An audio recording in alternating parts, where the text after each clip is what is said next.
তেজপাতাটা দিয়েছি তেলে। এবার এখন পেঁয়াজটা দিয়ে দেবো। পেঁয়াজটা দিয়ে দেবো। পেঁয়াজটা ভাজি ভেজে নেবো ভালো। পেঁয়াজটা একটু ভালো করে ভাজতে হবে।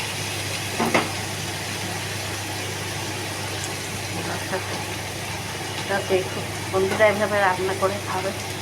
আর আমি শুকনো লঙ্কা আজকে দেবো না, এটাতে এই কাঁচা লঙ্কা বেটেই করেছি।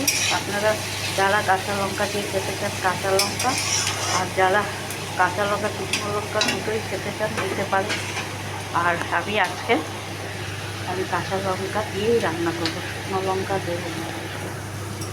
শুকনো লঙ্কাটা আর এই যে মশলাটা বেটে রেখেছি বন্ধুরা, ওই যে আদা, জিরা, মৌরি, তারপরে ধনে, কাঁচা লঙ্কা গুলো বেটে রেখেছি। আপনাদের আগের ভিডিওতে দেখিয়েছিলাম, বেটে রেখে এটা পেঁয়াজ সাথে ভাজা ভাজা হয়ে যায়।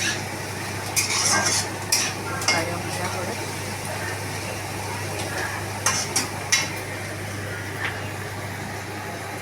এটা ভাজা ভাজা করে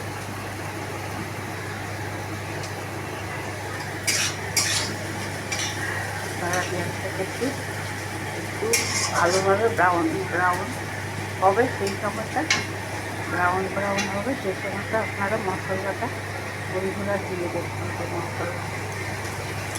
মশলাটা দিয়ে দেবেন।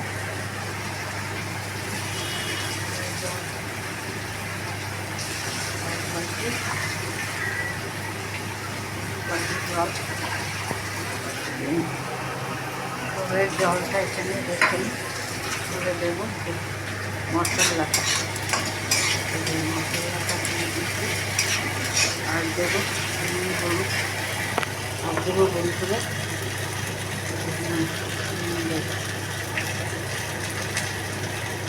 জল দিয়ে আর দেবো হলুদ। আপনারা বন্ধুরা হলুদের পরে শুকনো লঙ্কার গুঁড়ো দিয়ে দিতে পারেন বা বাটা দিয়ে দিতে পারেন।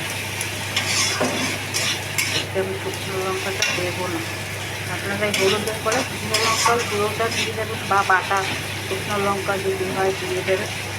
দেখুন খুব সুন্দর একটা স্মেল বেরিয়েছে। এবার আমি মাছটা দিয়ে দেবো। এবার মাছটা দিয়েছি কী করে, মাছটা দিয়ে একটু নাড়াবো হালকা করে, যেন মাছটা না ভেঙে যায়। এখন আমি রেখে দেবো 10 মিনিটের জন্য।